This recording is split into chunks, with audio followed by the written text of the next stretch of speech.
마태복음 13장을 쭉 많이 묵상을 했습니다. 그 전체적인 내용이 천국에 대한 다양한 예수님의 비유와 말씀이었습니다. 마태복음은 천국이라고 표현되어 있고, 또 누가복음이나 마가복음은 천국을 하나님의 나라라고 표현하고 있을 뿐 둘의 차이는 없습니다. 그런데 우리가 천국에 대해서 오해하고 있는 것들이 있습니다. 천국 하면은 사람이 살지 않고 신들의 세상, 하나님이 계신 곳, 여기가 천국이라고 생각하는 경향이 있고, 또 살아서는 가지 못하고 죽어서 가는 곳, 이곳이 바로 천국이다, 이렇게 생각하는 경향도 있습니다. 또는 너무 살기가 힘들고 어려워서 살기 좋은 곳, 지옥의 반대 개념으로 천국이라는 말을 할 때도 있습니다. 이 모든 것은 부분적으로는 맞지만 부분적으로는 틀린, 다 맞지 않는, 성경에서 말하는 천국을 정확하게 그려내지 못하고 있어서 오늘 예수님의 비유를 통해 도대체 우리가 그렇게 꿈꾸고 그렇게 가기를 원하는 천국이 무엇인가 라는 것을 좀 알 필요가 있지 않는가 라는 생각을 하게 되었습니다. 우리는 사회 시간에 아마 여러분 학창시절에 배웠겠지만, 한 나라가 존립하기 위해서는 영토가 있어야 되고 또 국민이 있어야 되고 주권이 있어야 된다라고 배웠습니다. 일제시대에는 영토도 있고 국민도 있지만 주권이 없으니까 나라가 빼앗긴 것이죠. 일본에게 빼앗긴 것입니다. 크루드족이라는 것이 있습니다. 그 사람들은 민족도 있고 사람 백성도 있고 주권도 자기들 자치권이 있지만 영토가 제대로 없습니다.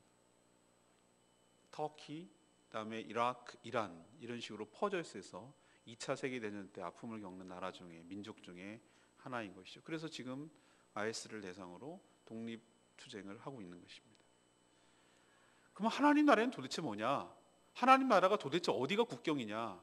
자꾸 우리의 그 배운 관념, 이런 걸 가지고 하나님의 나라를 생각하고 하려니 안 맞는 것이죠. 안 맞으니 너무 현실적이지 못하고, 그러다 보니 그냥 죽어서 가는 곳, 막연한 곳, 이런 식으로 생각하는 경향이 강합니다. 여러분, 오늘 말씀을 통해서 성경에서 가장 많이 나오는 주제 중에 하나인 하나님 나라, 천국에 대해서 여러분 분명한 이해와 인식이 있게 되기를 간절히 바랍니다. 그래서 오해하지 않기를 바라고 그 천국을 지금도 누리게 되기를 간절히 바랍니다. 먼저 성경에서 말한 하나님 나라에 대한 정확한 개념, 이해가 필요합니다. 그것이 없이는 하나님의 나라를 이해할 수 없기 때문이죠. 성경에서는 하나님의 나라를 뭐라고 얘기하냐면은 하나님의 통치와 지배라고 말합니다. 하나님의 통치와 지배가 미치는 곳, 여기가 하나님의 나라입니다. 그리고 통치가 미치는 영역을 때로는 말할 때도 있고, 그 통치를 받는 백성들, 천국의 백성들, 곧 성도들이죠. 그것을 하나님의 나라라고 말할 때가 있습니다. 그러니 어디 국경을 정하고 어느 나라 이렇게 땅덩어리를 정하고 또 하나님이 뭐 가시적으로 보이고 또 거기에 성도들만 모여 살고 우리가 생각하는 그런 나라의 개념이 아닌 것이죠. 유럽에서는 국경선의 의미가 없는 것이죠. 그래서 네덜란드랑 벨기에는 붙어 있습니다. 그 두 나라는 이렇게 왔다 갔다 국경선 할 정도로 가까운 나라입니다. 자, 그러면은 여기 예수 믿는 사람들, 여기 예수 믿는 사람들, 우리가 근 것은 벨기에와 네덜란드지만 하나님을 믿는 사람들에게 있어서는 그 국경의 의미가 없는 것이죠. 극단적으로 벨기에는 하나도 안 믿고 네덜란드에만 믿는다고 하면은 바로 하나님 나라는 네덜란드 쪽에만 있는 것입니다. 그런 것처럼 국경의 의미가 우리가 의미가 없다라는 것, 하나님의 통치가 사람을 통해서 미치는 곳, 거기가 곧 하나님의 나라일 줄로 믿습니다. 그래서 하나님의 나라는 지금도 이 세계에서 곳곳에서 존재하는 것이죠. 하나님의 믿는 백성들을 통해서 그 통치가 영향을 미치기 때문에 지금도 존재하는 것이죠. 또 하나 우리가 알아야 될 천국이 개념이 뭐냐면은 현재성과 미래성입니다. 성경에서 나오는 독특한 표현, 이미 그러나 아직이라는 이 표현을 쓰고 있습니다. 이미는 already, 그러나 아직은 not yet, 영어로 이렇게 표현하고 있죠. 이 말은 뭐냐면은 이미 이 땅에 하나님 나라가 임한 줄로 믿습니다. 이미 시작됐다는 거예요. 언제부터? 예수 그리스도께서 이 땅에 오시면서부터, 또 예수님 오신 것을 그렇게 준비하고 예비했던 세례 요한이 회개하라 천국이 가까웠다라고 말했죠. 그리고 예수님 뭐라고 그랬습니까? 너희가 이미 병이 고쳐, 세례 요한이 의심을 했어요. 나중에 감옥에 갇혔을 때 당신이 메시아입니까? 라는 것을 의심했을 때 예수님이 내가 메시아다라고 다이렉트로 이렇게 직설적으로 얘기하지 아니하고 세례 요한이 제자들이 찾아왔을 때 간접적으로 얘기를 했어요. 네가 보고 들은 것을 전해라. 그 보고 들은 것이 무엇이죠? 병자가 낫고 귀신이 쫓겨나가고 죽은 자가 살아나가고 이런 일이 벌어진다고 해라 라고 얘기를 했어요. 이 얘기는 뭐냐? 이것은 어떨 때만 가능한 것인가? 메시아가 이 땅에 왔을 때만이 가능한 현상들이거든요. 그 얘기는 뭐냐? 이미 메시아가 이 땅에 도래하는 순간 하나님의 나라는 시작된 줄로 믿습니다. 왜? 예수 그리스도께서 메시아이기 때문에 그분의 통치가 시작됐다는 얘기예요. 그래서 악한 귀신들이 쫓겨나가고 병든 것들이 치유가 되고 오병이의 기적이 일어나고 이런 것들이 무엇으로 가능한가? 바로 하나님 나라가 임하지 않으면 불가능한 얘기예요. 그래서 already, 이미 임했다는 거예요. 이게 천국의 현재성이 지금도 이미 있어서 진행되고 있다는 거예요. 그런데 우리가 헷갈리는 것이 뭐냐면 난이시예요. 아직 완성되지 않았다는 거예요. 그 완성은 바로 예수님께서 재림하실 때 하나님 나라가 최종적으로 완성될 줄로 믿습니다. 그러니까 우리가 죽어서 가는 곳이라는 생각을 버려야 되는 것이에요. 이미 하나님 나라는 이 땅에서 존재하고 있어요. 공존하고 있어요. 여러분, 저는 영화 인터스텔라 몇 개월 전에 그거 본 적이 있는데 거기서 굉장한 그 인사이트, 통찰력을 얻었어요. 무엇이냐? 여러분, 거기 그 영화 본 적이 있지만 우리는 도대체 이해할 수 없고 영화니까 그럴 수 있다라고 생각하지만 현재와 미래가 공존하는 거 여러분 보이세요? 현재 분명히 과거에 있었던 아버지는 우주선을 타고 떠났고 딸이 지금 있는데 또 딸은 이미 있고 아버지는 미래에 있는데 이것이 같은 공간 안에 시간 안에 존재한다는 사실을 깨달았어요. 아버지가 떠나지 말아라고 책을 통해서 이렇게 모습, 아주 단순한 부호로 얘기를 해주고 있잖아요. 시간이 같이 간다? 이게 어떻게 가능하지? 라고 우리는 상상도 할 수 없잖아요. 왜? 우리는 3차원에 사니까. 여기 있으면 저기 동시에 있을 수 없고 우리는 공간과 시간의 지배를 받잖아요. 근데 여러분 생각해 보십시오. 그거 날짜라는 개념, 시간이라는 개념도 이 땅이 창조될 때부터 시간이라는 개념이 있죠. 우리는 하루라는 것을 지구의 자전을 통해서 24시간을 갖다가 정하고 또 365일 공전을 통해서 361년을 정합니다. 이건 뭐가 있어야 되는 것이죠? 지구가 있고 태양이 있고 이 모든 것들이 있을 때 이게 가능한 개념이잖아요. 근데 그거조차도 없는 개념이라고 생각한다면 시간이란 개념이 도대체 뭐냔 말이죠. 우리에게 있어서. 그래서 여러분, 우리는 이렇게 생각합니다. 그게 어떻게 가능해? 어떻게 이 땅의 나라와 하나님 나라가 동시에 있는 것이지? 그건 우리의 생각일 뿐이고 하나님의 나라는 이미 성령으로 예수 그리스도를 믿는 사람을 통해서 이미 이 땅에 도래하였고 예수 그리스도를 주로 섬기는 사람들을 통해서, 성도를 통해서 이 땅에 하나님 나라는 진행되어 가고 있는 줄 믿습니다. 그리고 예수 그리스도께서 오셨을 때 최종적으로 모든 것들이 윤곽이 분명히 드러나고 그 실체가 확실히 드러나게 되고 하나님 나라가 완성될 줄로 믿습니다. 이게 바로 하나님 나라의 현재성, 하나님 나라의 미래성, 이 동시에 있는 얘기예요. 또 하나는 하나님 나라의 개별성과 하나님 나라의 공동체성에 대해서 여러분 좀 알아야 돼요. 하나님 나라의 개별성은 뭐냐면은 한 사람 한 사람이 하나님께서 통치하신다는 거예요. 이게 하나님 나라가 시작되는 것이죠. 그러나 한 사람만 그렇게 통치하는 것이 아니라 그 거듭난 사람을 함께 모여서 존재하고 있는, 함께 모여서 공동체를 형성하고 있는 교회를 통해서도 바로 하나님 나라가 존재하는 줄로 압니다. 한 개인을 보십시오. 한 개인이 예수 그리스도를 믿어서 과거의 모든 삶을 청산하고 십자가에 못 박아 죽고 예수 그리스도를 믿음으로 거듭나서 하나님의 자녀가 된 줄로 믿습니다. 하나님의 자녀가 된다는 것은 이제부터 예수 그리스도를 나의 주로 모신다는 의미이기 때문에 그분의 통치를 받겠다는 의미고 실제로 우리 안에 계신 성령께서 우리의 삶을 통치하시고 지배하고 계신 줄로 믿습니다. 그러나 홀로 한 개인의 인격을 그렇게 지배하고 통치한다는, 그래서 하나님 나라가 내 안에 임하도록 하는 것과 동시에 예수님이 뭐라고 그러냐면 너희 안에 임하였느니라. 이 너희라고 말하는 것은 공동체성을 의미하는 것이 교회 안에 존재한다는 뜻이죠. 우리도 보면은 우리의 몸이 몇 조개의 세포로 구성되어 있다 그래요. 한 세포마다 동일한 DNA가 있어요. 그래서 나답게 만들어지는 것이죠. 서로 DNA가 충돌하면 그게 암이 생기는 것이고, DNA가 잘못되면은 이게 문제가 생기는 것이죠. 자기 몸은 자기의 똑같은 DNA를 갖고 있어요. 만약에 한 사람이 한 세포라고 칩시다. 그리고 그 세포도 지배를 받고 있고, 그리고 그 세포가 모여있는 기관과 여러 가지 신체 모두도 사실은 똑같은 지배를 받고 있어요. 한 세포도 지배를 받고, 그 세포가 모여서 기관을, 신체를 형성하고 있는 거기도 똑같이 지배를 받고 있어요. 한 개인의 성도도 지배를 받고 있고, 그 성도들이 모여서 함께 신앙생활하는 교회도 하나님의 지배를 받고 있는 줄로 믿습니다. 이게 하나님 나라의 개별성, 하나님 나라의 공동체성이라는 거예요. 그리고 하나님 나라는 보이는 이 세상의 나라와 공존하고 있습니다. 같이 가고 있습니다. 그러나 그 나라는 도저히 섞일 수 있는 나라가 아니에요. 성격의 것이 아니에요. 그래서 때로는 대치하고 때로는 대적하기도 합니다. 국경의 의미는 없습니다. 왜? 성도를 통해서, 한 개인을 통해서 지배를 받기 때문에. 그럼 하나님 나라는 어떻게 확장해 나갑니까? 일본처럼 뭐 이렇게 자기 땅이라고 그러고 이런 식으로 해서 영토를 확장해 나갑니까? 아닙니다. 하나님 나라는 어떻게 확장돼 가는가?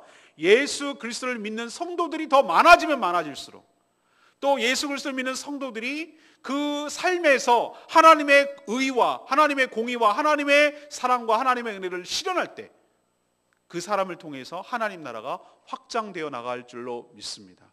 이게 바로 하나님 나라가 확장되어 나간다는 뜻이에요. 안 믿는 사람이 그 자리에 있으면은 아마 이런 식으로 일을 처리했을 거예요. 그러나 그 자리에 예수 믿는, 그것도 제대로 믿는 사람이 딱 들어갔을 때 그 사람이 신앙적인 기준과 판단과 하나님 앞에서의 양심을 통해서, 말씀을 통해서 이것을 이렇게 했을 때 그 영향이 바로 하나님의 나라에 영향을 미치는 것이, 그게 하나님 나라의 모습이라는 것이. 그렇기 때문에 우리 모든 성도들은 어떤 의미에서 이중국적자예요. 이 땅에 디디고 살지만 그러나 하늘에 속해 있는 사람들이라고 할 수가 있어요. 그래서 우리는 어떤 룰을 여기다 적용하고 어떤 문화를 여기다 전파해야 되냐면은 바로 하나님의 나라의 문화를 이 땅에 전파해야 될 줄로 압니다. 그리고 여러분의 삶의 영역에 있어서 바로 하나님의 말씀을 실현하도록 할 책임이 여러분에게 있어요. 그게 하나님의 통치고, 또 그런 사람들이 더 많아지도록 하는 것이 전도이자 곧 하나님의 나라가 확장되어 가는 것이에요. 그 사명이 우리에게 있는 줄로 믿습니다. 그러니까 여러분이 누구의 명령을 따라야 되는가? 1차적으로 우리 시민권은 하늘에 있음을 기억하고 하나님 나라의 법칙에 따라서 살아가는 존재들인 줄 믿습니다. 그리고 또 이 땅에 또 살아야 되는 것이죠. 저도 캐나다에 가고 미국 가고 그러면은 나는 대한민국의 백성으로서, 국민으로서 여러 가지 대한민국의 사람으로서 행해야 될 의무와 책임을 다합니다. 그러나 동시에 그 땅에서 지금 다니고 살고 있기 때문에 그 땅에서의 룰을 지킵니다. 그러나 더 우선되는 것은 우리나라의 룰을 따르는 것이 원칙입니다. 제가 캐나다 가가지고 가장 뚜렷하게 우리나라와 달랐던 것을 주의 깊게 이렇게 들었던 얘기가 뭐냐면 운전하는 것이었어요. 여기서 한국 사람들이 와서 많이 실수하는 것들이 몇 가지 있습니다. 조심하세요. 여기 벌금 엄청나게 나갑니다. 뭐 1, 2만 원, 뭐 5, 6만 원 정도가 아닙니다. 몇십만 원이 이렇게 벌금이 나옵니다. 정말 조심해. 뭘 조심해야 되냐니까 앰뷸런스나 응급 차량이 왔을 때는 무조건 비켜야 된대. 무조건 길가로 다 비키지 않으면 그걸 사진으로 찍히거나 이러면은 몇십만 원짜리 나온다. 그리고 또 제가 독특했던 것이 뭐냐면 포W라는 거 있어요. 포W가 뭐냐면 신호등이 없는 사거리예요. 신호등이 없는 사거리. 그러니까 우리가 이면도로처럼 우리 여기 골목길 같은 것이죠. 근데 포W 이렇게 써 있어요. 팻말이. 그 뭐냐 하면은 딱 모든 차가 사거리에서 이렇게 진입했을 경우에는 어떻게 하냐면 무조건 다 서는 거예요. 만약에 안 쓰고 통과했다, 이게 만약에 걸렸다, 이것도 엄청나게 벌금이 나오는 거예요. 무조건 일단 스톱이에요. 일단 스톱하죠. 그러면은 사거리니까 누가 먼저 도착했는지 적어도 자기 제외하고 하나, 둘, 셋은 알 거 아니에요. 누가 먼저 도착했는지는. 그러면은 룰이 있어요. 룰이 뭐냐면은 가장 먼저 딱 일단 스톱하고 그 다음에 먼저 온 차가 떠나는 거예요. 먼저 온 차가 가는 게 순서예요. 이게 바로 포W더라고. 이걸 한국 사람들 어떻게 하죠? 눈치 봐가지고 저만 그런 거 아니죠? 여러분도 많이 그러죠. 이렇게 해갖고 하고 세상에 차가 있어도 막 들이밀어. 그래갖고 용기 있는 자가 먼저 가. 우리나라 막 그런 것 같아요. 이런데 안 통해요. 거기서는. 만약에 우리나라 사람이라고 해서 우리나라 습관대로 했다가는 거기는 큰일 난단 말이에요.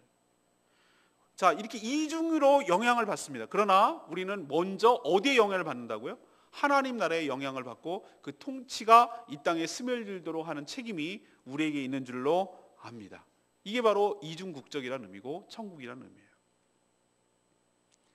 자, 이것이 이제 서론격이라고 할 수 있고 전체 개론적인 것이라고 할 수 있다면, 오늘 예수님이 말한 이 천국에 관한, 바로 마태복음 13장에 관한 얘기를 좀 하려고 하는데, 바로 예수님께서 다양한 비유로 하나님 나라에 대해서 이야기했는데, 하나님 나라는 전부를 걸어도 아깝지 않는 가치가 있다는 것을 우리에게 가르쳐 줍니다. 먼저 확장성에 대해서 얘기를 하려고 하는데요, 천국은 뭐냐면은 비유를 예수님이 드셨죠. 여러분 잘 아는 겨자씨 비유예요. 겨자씨만한 것으로, 겨자씨가 이렇게 씨앗을 심고 하면 나중에 자라서, 겨자씨는 풀이거든요. 제가 겨자씨를 봤어요. 실제로 겨자씨를 봤다고요. 겨자씨를 이렇게 이스라엘 가서 보면은 팔아요. 한국 사람들이 겨자씨 그러니까 궁금해하잖아요. 그러면 어떻게 하냐면은 너무 작아가지고 스카 테이프로 이렇게 종이에다가 이렇게 붙여놨어. 보라고. 근데 이렇게 보니까 어느 만큼 작으냐? 참깨 있죠. 참깨. 들깨 말고 참깨의 3분의 1 또는 4분의 1? 깨도 작은데 그거보다도 더 납작하고, 깨는 통통하기라도 하지, 얘는 납작해요. 그래갖고 굉장히 작아요. 근데 그게 심어가지고 싹이 나고 자라면은, 여러분 보세요. 해바라기도 풀이잖아요. 풀. 그걸 나무라고 하는 밥은 없죠. 해바라기를 나무라고 그럽니까? 나무는 겨울이 지나고 나도 내년에 또 싹이 나고, 이걸 나무라고 그러죠. 그냥 풀이죠. 그죠? 그러면은 이걸 심으면은 잘 자라서 어느 정도까지, 1.5m까지 이게 자란다는 거예요. 이 겨자가.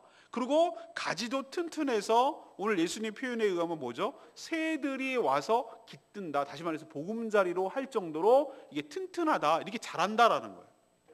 예수님이 왜 이런 얘기를 했을까요? 천국의 외적인 성장에 대해서 이야기하고 싶으신 거예요. 처음에는 너무너무 작게 시작을 한다 이거예요. 그러나 나중에는 엄청난 나무로 성장하듯이 하나님의 나라도 굉장히 처음에는 요만큼하게 시작한다는 거예요.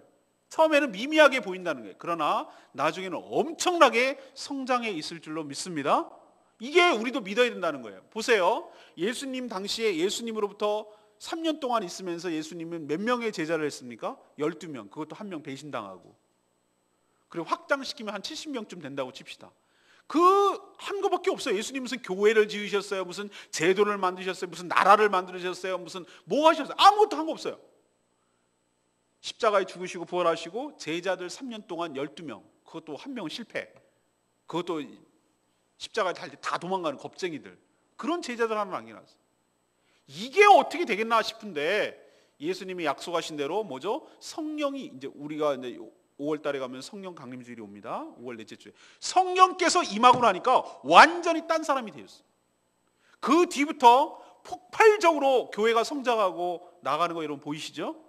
그 조그맸던 그 몇 명의 제자들이 예루살렘 교회 초대교회를 만들고, 초대교회 베드로가 전도하니까, 회개 촉구하니까 3,000명이 세례를 받는 역사가 일어나고, 또 스데반 순교 때 어떻게 합니까? 안디옥 교회를 확장되고, 안디옥에서 사도 바울을 통해서 선교사로 파송하고, 1차, 2차, 3차 전도 여행을 통해 가지고 지중해에 있는 여러 나라들, 지금으로 치면 터키, 마케도니아, 그리스, 로마, 그다음에 아프리카 북부까지 정말 놀라운 역사로 복음이 확산되어 나갔어요.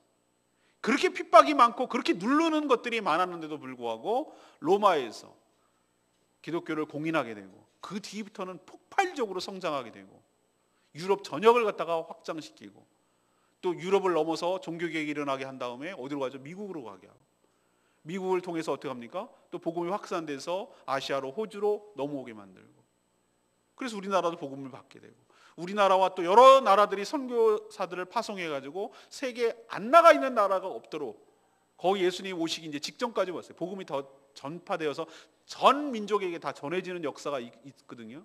이런 것으로 봤을 때 여러분 생각해 보세요. 2000년 전과 지금이랑 비교해 보시자 이 말이에요. 그 확장이 어마어마하게 성장한 거예요. 이걸 통해서 하나님 나라는 처음에는 요만큼만하게 시작하지만 점점 엄청나게 성장해 나갈 줄로 믿습니다. 저는 제주도도 그렇게 믿어요. 그렇게 믿고 있어요. 제주도 지금 현재 약 5% 정도 예수 믿어요. 60만 중에 한 3만 5천 명이 예수 믿는다고 추정을 해요. 그런데 저는 소망을 갖습니다. 이렇게 시작한 것은 미약하고 연약하지만 또 저희 교회도 적용을 합니다. 미약하지만 언젠가는 이 땅도 복음화되어서 예수 그리스도를 믿게 될 날이 오게 될 줄로 믿습니다. 이건 제 그냥 희망과 바람이 아니라 한 예수님께서 예언하신 말씀 그대로예요. 처음에는 미약하게 겨자씨만하게 시작하지만 나중에 점점 성장. 언제 이렇게 컸지? 이 씨가 이렇게 되면 맞아? 이 씨가 이렇게 큰 거 맞아? 이게 맞아? 라고 놀랄 정도로 겨자씨만큼 엄청난 나무처럼 거목으로 외적으로 성장하게 될 줄로 믿습니다. 또 누룩에 대해서 비유해 주셨잖아요. 천국은 가루 서말에 넣은 누룩과 같으니 라고 말했어요. 가루 서말을 갖다가 소말이면 엄청나게 많은 양 아닙니까? 한 마리면은 많잖아요. 그죠? 가루 한 마리, 밀가루 한 마리면 많거든요. 서말이면 엄청나게 많은 거 아닙니까? 이거 동네 장치에도 되겠어요. 그죠? 서말 정도면. 근데 거기다가 누룩을 넣어요. 요즘 누룩 넣는 경우 거의 없어요. 그리고 누룩이 뭔지도 몰라요. 누룩을 본 적이 없는 사람들도 꽤 많아요. 근데 저는 누룩을 알거든요. 매주를 뗄 때도 그렇고 막걸리를 만들 때도 그렇고 이게 다 누룩이 필요해요. 요즘은 다 그게 안 하고 다른 걸로 발효합니다만. 자, 그러면은 저 어렸을 때 기억나요. 빵을 만들어 먹으려면은 누룩 대신에 이스트 같은 것을 넣어가지고 이렇게 반죽을 한 다음에 아랫목에다 넣어요. 아랫목에 왜 넣죠? 뜨뜻해야 이게 막 발효가 되니까. 그럼 나중에 가면은 이렇게 커 있어. 그걸 떼가지고 뭘 하거든요. 그런 것처럼 이 천국도 그럴 거라는 거예요. 처음에는 잠복해 있어요. 처음에는 숨어들어 있어요. 처음에는 눈에 보이지 않아요. 겉으로 외형상 보면은 아무런 차이가 없어요. 그런데 안에서는 놀라운 일들이 벌어지고 있어요. 무엇인가? 그 서말, 그러니까 세 마리나 다 발효시킬 만큼 질적으로 변화시켜 나가고 있다는 것이에요. 아까 겨자씨는 외형적으로 성장하는 측면에서 비유를 든 것이라면 이 누룩 비유는 안에서 질적으로 내적으로 변화시켜가는 특징이 있다는 것을 설명해 주시려고 예수님께서 보여주신 비유예요.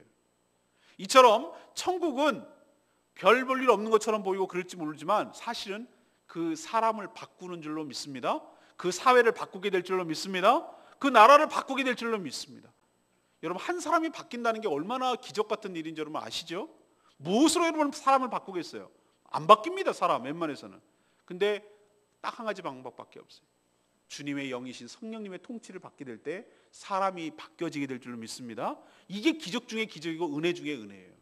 근데 한 사람만 그렇게 바꾸는 것이 아니라 그 사람이 속해 있는 지역과 가정과 사회를 하나님께서 바꿔간다는 거예요. 이건 제 얘기가 아니라 바로 예수님께서 하시는 말씀이에요. 예수님께서 누룩처럼, 누룩이 여기서는 좋은 의미예요. 누룩처럼 그 사회를 발효시키듯이 전부를, 하나만 그런 게 아니라 전부를 다 영향을 주어서 완전히 다른 것으로 바뀌게 할 능력이 하나님의 나라다라는 것을 설명해 주려고 그렇게 하는 줄로 믿습니다. 우리도 마찬가지예요. 하나님의 통치를 받게 되면 바로 우리 교회도 체질적으로 바뀌어 나가게 될 줄로 믿습니다. 이 비유는 뭐냐면 천국의 확장성에 대해서 얘기하는 거죠. 그 다음에 두 가지 나머지 비유는 뭐냐면은 천국의 가치에 대해서 얘기하는 거예요. 오늘 이제 여러분과 같이 읽었던 말씀인데 천국은 밭에 감춰진 보화다라고 비유하고 있어요. 그러면은 옛날에는 땅을 자기 땅이 아니고 소작농이겠죠. 땅을 갈다가 이게 탁 걸린단 말이에요. 쟁기를 갈다가 그러면 어떻게 하죠? 쟁기질을 멈추고 이게 뭐야? 돌이야? 왜 쟁기질이 안 나가지? 라고 해서 이렇게 열어보니 상자가 있고 상자를 열어보니 숨겨놨던 엄청난 보화가 있는 거예요. 이게 왜 여기 있을까? 옛날엔 그렇게 말씀드렸잖아요. 어디 금고도 없고 전쟁과 난리가 하도 많이 일어나고 그 다음에 뭐 은행 같은 것도 없고 그러니까 어떻게 하죠? 그렇게 보물상자를 만들어서 나중에 난리통에 좀 하면은 다시 와서 찾아야 되겠다고 밭에 이렇게 자기만 아는 데 표시해놓고 넣어놓는 경우가 가끔 있었거든요. 그러고 나서 그 난리통에 그 주인이 숨겨놓던 주인이 죽고 나면 이거는 잊혀진 것이란 말이에요. 이거는 찾는 게 임자예요. 근데 세월이 지나고 나니까 그 밭의 주인이 바뀌었거든요. 그럼 소장농이 생각할 때 바보 같은 소장농은 어떻게 한다고 그랬죠? 주인님, 내가 땅을 갈다 보니까 여기에 이게 있는데요. 이건 바보예요, 바보. 이 사람은 어떻게 한다고 그랬습니까? 일단 발견한 후에 숨겨놔. 왜 숨겨놔야 되죠? 알면 내게 안 되니까. 자기 이 땅의 소유는 내게 아니니까. 그럼 내가 이 땅의 소유를 차지하기 위해서는 어떻게 해야 되죠? 이 땅을 사는 수밖에 없어요. 그리고 발견한 걸 아니까 이만큼 찢어져서 돌아와. 기뻐하며 돌아왔다고 오늘 성경에 나와 있어요. 그리고 자기에 있는 모든 소유를 다 팝니다. 심지어 생활 가재 도구까지, 숟가락까지 팔걸요? 돈이 모자란다면? 왜? 이 사람 미쳤나? 이제 갈 때 되니까 이 사람이 평상시 안 하던 짓 하면 이상한 죽을 때 된다 그러더니만 이 사람이 미쳤나? 이렇게 생각하기가 쉽겠죠, 남들은. 근데 그 사람은 진가를 알아보는 거예요. 왜? 지금 숟가락이 문제가 아니에요. 당장 내가 밥그릇이 문제가 아니라고. 왜? 이걸 팔아서 이 땅만 사면, 이 밭만 사면 그 밭에 감춰진 보물 누구 거? 내 건데.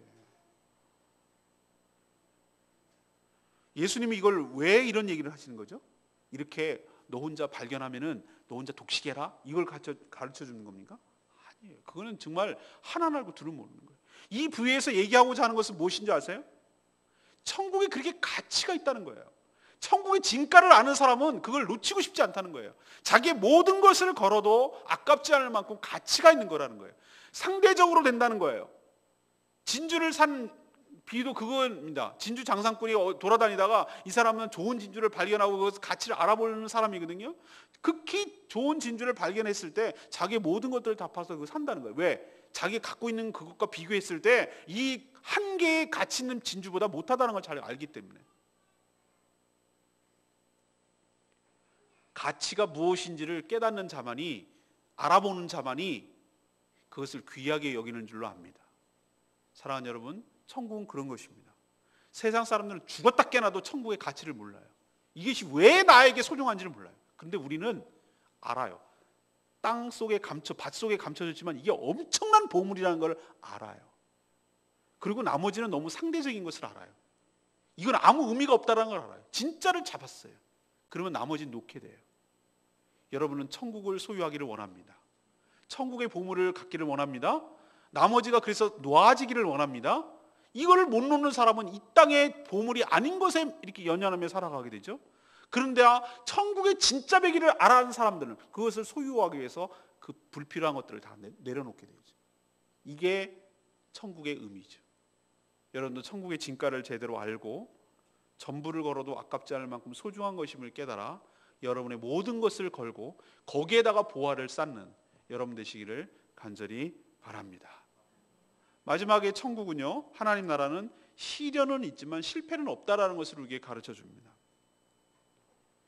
천국을 처음에 하나님께서 이 땅에 심었을 때 하나님의 나라는, 이 밭에는, 천국은 이제 밭이라고 비유하는데, 세상을 밭이라고 비유하는데, 하나님의 원래 의도는 선한 것이었어요. 좋은 것을 뿌렸어요. 성도를 뿌렸어요. 그렇지만 하나님의 원수이자 우리의 원수 사단 마귀 원수는 바로 그 밭에다가 뭘 뿌려놨죠? 가라지를 뿌렸어요. 여기서 가라지는 악을 의미합니다. 이 땅에 왜 이게 선과 악이 공존하고 왜 이렇게 악한 것들이 많아서 이렇게 피해를 보고 고통을 겪는지 그 이유를 여러분 아셔야 돼요. 하나님 탓하면 안 돼요. 하나님의 원래 의도는 그런 것이 아니었어요. 사단이 와서 거기다가 더 뿌려놓은 거예요. 의도치 않은 것들을 방해하기 위해서, 하나님의 작품이 실패했다는 걸 보이기 위해서 그렇게 의도적으로 대적하기 위해서 그렇게 해놓은 거예요. 그래서 하나님이 의도하지 않았는데도 불구하고 이게 점점 시간이 지나감에 따라 가라지도 싹이 나고 발아하고, 하나님이 좋은 땅에 뿌린 좋은 씨앗도 발아해서 싹이 나고, 이렇게 같이 공존합니다. 근데 어떨 때 보면은 오히려 악한 것들이, 가라지가 더 무성하고 가라지가 더 성장하고 더 크게 느껴질 때가 있어요. 그래서 우리는 막 헷갈려요. 어떻게 저렇게 악한 것들이 더 강하고 더 오래 살 것 같고 더 끈질기고 더 지독하고 더 오래 살고 그러지? 왜 착한 것들은 왜 이렇게 무기력하고 힘도 없어 보이고 맨날 바보 같지? 이렇게 느껴질 때가 있어요. 그래서 그 주인의 추수꾼들이 이렇게 말합니다. 주인님, 저거 가라지 빨리 이제 제거할까요? 싹 이렇게 해결할까, 제초할까요? 그렇게 했더니 그 주인이 뭐라 그러냐면은 놔둬라 그래요. 이게 우리가 천국에 대해서 이해해야 될 부분 중에 하나예요. 놔두라 그래요. 그냥 두라 그래요. 언제까지? 심판 때까지 놔둬라. 왜 놔두라 그럽니까? 이유는 딱 한 가지밖에 없어요. 알곡, 좋은 시에서 나온 알곡까지 다칠 수 있기 때문에 그렇다는 거예요. 여기서 알곡은 무엇입니까? 바로 교회 성도들을 의미해요. 이유가 이제 뚜렷해지고 분명히 이제 알게 됐어요. 뭐냐면은 하나님께서 악이 존재한다는 걸 알고 계세요. 그리고 이것을 제거해야 된다는 것도 알고 계세요. 그러나 제거하는 과정에서 알곡까지 다칠까 봐 손을 대지 않는 것뿐이에요. 왜? 가라지와 좋은 것들은 막 뿌리가 엉겨 있거든. 같이 영양분을 공급받고 있고 막 이게 엉겨 있거든. 같이 붙어 있거든. 그래서 이게 떼어나는 과정에서 다칠까 봐 그러는 거예요. 그래서 유보되는 것 뿐이고요. 추수할 때가 되면 뭐부터 건드리냐면은 알곡부터 뽑아내는 것이 아니라 이 가라지부터 싹 걷어들여서, 왜? 처음에는 비슷한 척하지만 가라지와, 여러분 벼농사를 해보신 분은 알겠지만 벼를 심을 때 보면요 분명히 벼만 심잖아요. 그런데 한 5월 달 지나서 6월 달쯤 되면, 7월 가까이 되면은 뭐가 나타나냐면은 벼랑 비슷하게 이렇게 생겼는데, 벼랑 모습이 비슷한데 좀 키도 더 크고 약간 진하고 넓고 그런 것들이 이렇게 휙 나와요. 그게 뭔지 아세요? 피입니다. 피. 피를 농부들은 어떻게 하죠? 아직 추수할 때가 아닌데도, 이 비유랑은 좀 다른데, 들어가가지고 그것을 뽑아내서 논두렁에다 다 이렇게 널어 놓습니다. 다 죽이려고. 그런 것처럼 처음에는 비슷했는데 시간이 지나니까 자기 색깔을 분명히 드러내는 가라지를 언제? 추수할 때가 되면 싹싹 골라나기도 훨씬 좋아. 그런 것들을 싹 골라서 단으로 묶어버린다고 그랬어. 결박을 한다는 의미예요. 그리고 집단적으로 불사르리라. 하나님의 심판을 받는다는 의미입니다. 그리고 나머지 알곡은 어디다 간다는 거죠? 곳간의 천국 창고에 들어가게 될 줄로 믿습니다. 그럼 가라지를 어떻게 할까요? 오늘 41절 보세요. 41절. 41절에 보면은 인자가 그 천사들을 보내리니 그들이 그 나라에서 모든 넘어지게 하는 것과 또 불법을 행하는 자들을 거두어내어 풀무불에 던진다고 그랬어요. 가라지를 구별하는 딱 두 가지를 아는 것 있어요. 하나는 뭐죠? 걸려 모든 넘어지게 하는 것, 실족하게 하는 것, 요게 하나예요. 또 하나는 불법을 행하는 것, 요게 둘이에요. 요게 바로 가라지다 아니다를 구분할 수 있는 기준점이에요. 교회를 나뉘게 하고 성도를 실족하게 하는 죄. 불법이 뭐죠? 법이 없는 것이 아니라 자기가 법이 되어서 마음대로 자기 마음대로 하려고 하는 죄. 이 두 가지가 가라지의 특징이에요. 그것들은 하나님께서 그냥 두지 않냐고 반드시 심판하신다는 거 여러분 기억하시기를 바랍니다. 그러나 하나님의 때에 하나님의 방법으로 하실 거예요. 이처럼 최종 완성될 때까지, 천국이 하나님 나라가 완성될 때까지 교회 안에도 하나님과는 의도치 아니하게 하나님의 원래 목적과는 상관이 없이 가라지도 존재할 것입니다. 그러나 하나님께서 이 모든 것들을 이미 알고 계시고 추수할 때에 반드시 그것을 먼저 심판하신다는 거 여러분 기억하시고, 내가 어떻게 하려고 하지 말고 하나님의 손에 맡길 때 하나님의 때가 되어 하나님의 방법으로 하나님께서 정리하시고 하나님께서 심판하여 주실 줄로 믿습니다. 그러니까 우리는 믿고 맡길 수가 있는 거예요.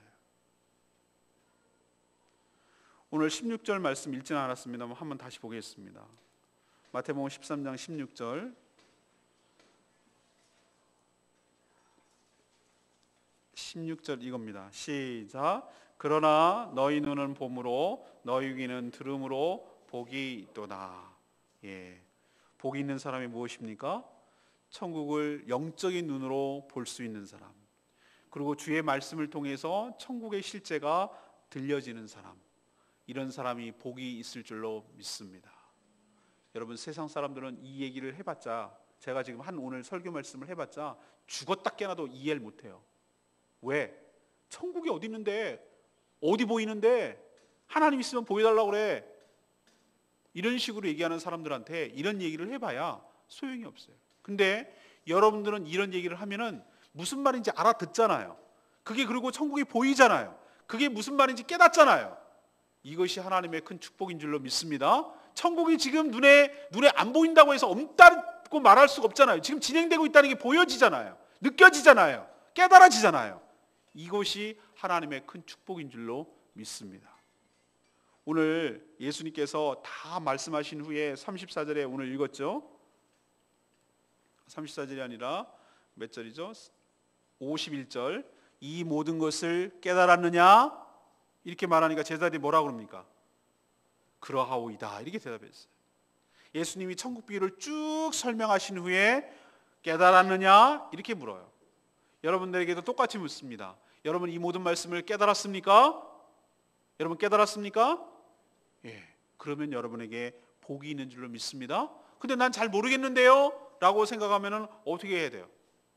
저에게 물어보셔야 돼요. 알 때까지 물어보셔야 돼요. 모르고 지나가시면 안 돼요. 모르고 지나가는 무지를 이용해서 사단이 이용하는 거예요. 그러니까 저에게 물어보시고 신앙의 궁금증이나 그런 것들이 있다면 성경 공부, 우리 지금 생명의 상 공부하듯이 성경 공부를 통해서 제대로 그것을 해소하시고 말씀을 알아가야 돼요. 모르고 그냥 넘어가고 제대로 알지 못하고 넘어가니까 천국이 뭔지, 천국이 언제 온다는 건지, 천국이 죽으면 간다는 건지, 어떻게 시작된다는 건지, 뭐가 천국인지도 모르니까 천국을 제대로 알지도 못하고 누리지도 못하고, 천국을 위해서 기여하는 것도 못하고, 천국을 위해서 헌신하지도 못하고, 천국 따로 나 따로 그냥 아무 상관없이 산다 이 말이에요. 사실은 성도의 삶과 성도의 신앙과 천국은 밀접한 관계가 있고, 그거는 같이 가는 것인데 모르니까 못하는 거고, 모르니까 누리지를 못하는 거예요. 알아야 돼요. 그래서 여러분, 오늘 예수님이 여러분들 제자들에게 한 말처럼 여러분 깨닫는 축복이 여러분 가운데도 있게 되기를 원합니다. 그리고 분명히 기억하십시오. 천국은 지금이에요. 이후가 아니라 지금 나와, 그리고 믿는 우리를 통해서 하나님의 나라가 확장되어 가고 있는 줄로 믿습니다. 지금도 겨자씨처럼, 지금도 누룩처럼 점점 외형적으로, 내적으로, 질적으로, 외적으로 변화시키고 성장하고 자라고 있다는 거 여러분 기억하시고, 하나님의 나라가 우리를 통해서 임하도록 천국을 위해서 헌신하는 여러분 되시기를 바랍니다. 여러분의 일터, 여러분의 가정, 여러분의 사는 곳이 하나님 나라를 확장하는데 여러분을 거기다 보낸 거예요. 여러분이 이렇게 할 수도 있고 저렇게 할 수도 있고 이렇게 할 수도 있는 그것들을 여러분이 하나님 말씀대로 순종함으로 인해서 하나님 나라가 확장되어 가는 줄로 믿습니다. 그러니까 여러분이 잘하셔야 된다고. 그리고 마지막으로 뭡니까? 그냥 잘하는데 사단이 가만 놔둡니까? 그냥 잘 자란다 아니요. 사단은 또 집요할 정도로 방해할 겁니다. 사단의 집요한 방해, 가라지를 뿌려놓고 방해하고, 씨를 뿌렸는데 새가 와서 쪼아먹고, 가시떨기, 이것들이 있어서, 가시떨기가 씨 뿌리는 비유에서 뭐로 나옵니까? 세상의 염려, 그 다음에 두려움, 뭐 이런 것들을 갖다가 꽉 눌러버리고, 돌짝밭 아시죠? 돌짝밭, 환난과 핍박과 어려움을 줘가지고 뿌리가 못 내린 신앙에 있는 사람들을 갖다가 다 쓰러지게 하고 다 넘어지게 하고, 이렇게 해서 어쨌든 간에 하나님 나라가 확장되는 것을 집요할 정도로 사단은 막아요. 그러면 하나님 나라가 실패하는가? 천만의 말씀. 하나님의 나라는 이런 실패와, 이런 도전과 이런 어려움에도 불구하고, 방해에도 불구하고 하나님 나라는 최후 승리를 얻게 돼서 최종적으로 완성될 줄로 믿습니다. 지금 진행되고 있고 예수님이 재림하시는 그 순간에 완성되어서 우리가 믿고 우리가 알고 있던, 깨달은 그것이 진짜였구나, 진짜 실체로 나타났구나, 이걸 갖다가 확연하게 깨닫게 될 줄로 믿고, 그때가 되면 더 이상 하나님 나라를 방해하는 것들이 다 묶여가지고 불태워져 없어지고, 더 이상 방해하는 것들이 없이 진정한 완벽한, 그리고 느껴지는, 만져지는, 걷게 되는 그런 하나님의 나라가 최종적으로 완성될 줄로 믿습니다. 그것을 우리는 믿고 지금 오늘 하루하루 이 방해와 어려움을 이겨내면서 하나님 나라를 확장해 가서 애쓰고 있는 존재들이 바로 우리인 것을 기억하시고, 여러분도 이렇게 하나님 나라를 위해서 힘쓰며 살아가는 저희들 되기를 소망합니다. 우리 찬양